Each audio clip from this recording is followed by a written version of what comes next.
पूर्णमदः पूर्णमिदम् पूर्णात् पूर्णमुदच्यते पूर्णस्य पूर्णमादाय पूर्णमेवावशिष्यते। ॐ शान्तिः शान्तिः शान्तिः। ॐ ईशावास्यमिदगुम् सर्वम् यत्किञ्च जगत्याम् जगत् तेन त्यक्तेन भुञ्जीथा मा गृधः कस्य स्विद्धनम् कुर्वन्नेवेह कर्माणि जिजीविषेच्छतगुम् समाः। एवम् त्वयि नान्यथेतोऽस्ति न कर्म लिप्यते नरे असुर्यानामते लोका अन्धेन तमसावृताः तागुस्ते प्रेत्याभिगच्छन्ति ये केचात्महनो जनाः।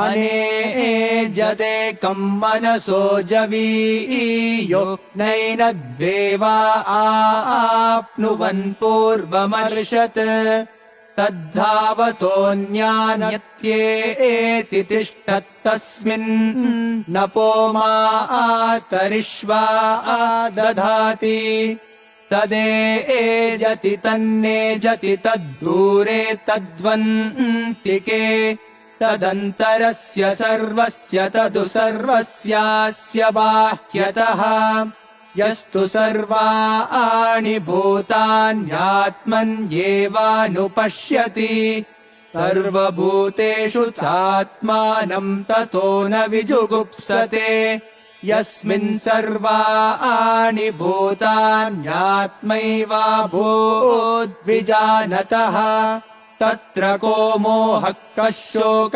एकत्वमनुपश्यतः सपर्यगाच्छुक्रमकायमव्रणमस्नाविरगुम् शुद्धमपापविद्धम् कविर्मनीषी परिभूः स्वयम् भूर्याथा तथ्यतोऽर्थान् व्यदधाच्छाश्वतीभ्यः समाभ्यः अन्धम् तमप्रविशन्ति ये विद्यामुपासते ततो भूय इव ते तमोयौ विद्याया आगुम्रताः अन्यदेवाहुर्विद्यया अन्यदाहुरविद्यया इति शुश्रुमधीराणाम्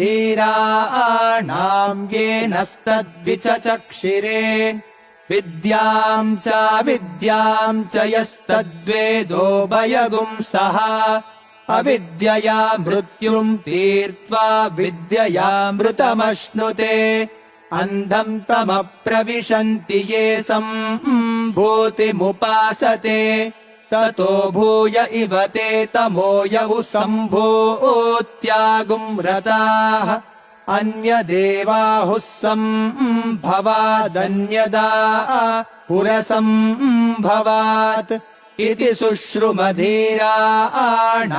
येनस्तद्विचचक्षिरे सम्भूतिम् च विनाशम् च यस्तद्वेदोभयगुम् सः विनाशेन मृत्युम् तीर्त्वा सम्भूत्यामृतमश्नुते हिरण्मयेन पात्रेण सत्यस्यापि हितम् मुखम् तत्त्वम् पूषन्नपावृणु सत्यधर्माय दृष्टये पूषन्नेकर्षेयमसूर्य प्राजापत्यव्योहरस्मिन् समोहते जोयत्ते रूपम् कल्याणतमम् तत्ते पश्यामि योऽसावसौ पुरुषः सोऽहमस्मि वायुरनिलममृतमथेदम् भस्मान्तगुम् शरीरम् ॐ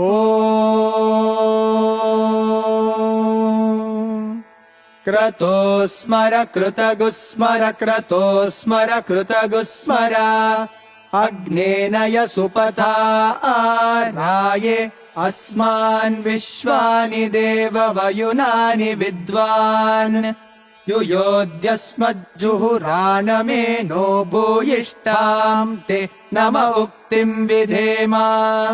ॐ पूर्णमदः पूर्णमिदम् पूर्णात् पूर्णमुदच्यते पूर्णस्य पूर्णमादाय पूर्णमेवावशिष्यते। ॐ शान्तिः शान्तिः शान्तिः।